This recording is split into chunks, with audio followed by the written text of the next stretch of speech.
Buk dhe zemër, emërtohet festivali që bashkon në Tiranë mbi 150 arkitektë të mirënjohur ndërkombëtar nga Europa, Azia, Amerika Veriore e Jugore. E konsideruar si një ngjarje e re europiane, ky festival mbledh bashkë arkitektë që punojnë në Shqipëri së bashku me partnerët e tyre lokal dhe të ftuarit e tyre që vijnë nga rrugë të ndryshme të jetës për të ndarë eksperiencat, diskutuar sfidat e zhvillimit urban e social të ditëve të sotme, si edhe për të kontribuar për formulimin e politikave dhe masave në funksion të transformimit të madh të vendit tonë, si Europa e Ballkanit. Në fjalën e mbajtur në këtë event, kryeministri Edi Rama vlerësoi se ky festival e fut Shqipërinë në një tjetër hartë prestigjioze të Europës, duke krijuar premisat që në disa vite më vonë ky festival të kthehet në një eveniment prestigjioz global me arkitekturën në qendër, por me një perimetër gjithnjë më të gjerë disiplinash të përfshira në debat.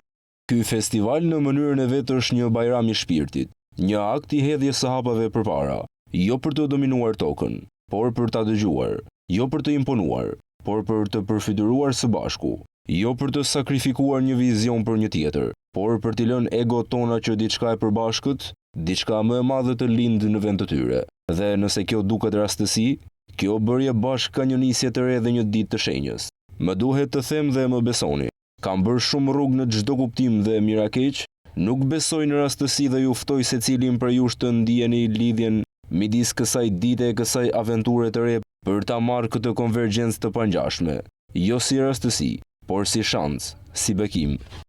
Rama tha se të gjithë e dim se Shqipëria nuk është një vend që tërheq arkitektët më vizionar të botës, me para apo me shkëlqime, por i tërheq me një gjë shumë më të vështirë për të përkufizuar, për të pamundur për të falsifikuar. Ndërkohë festivali mblidhet në Tiranë në një ditë me Kurban Bajramin, kryeministri theksoi se ky festival në mënyrën e vet është një bajram shpirti.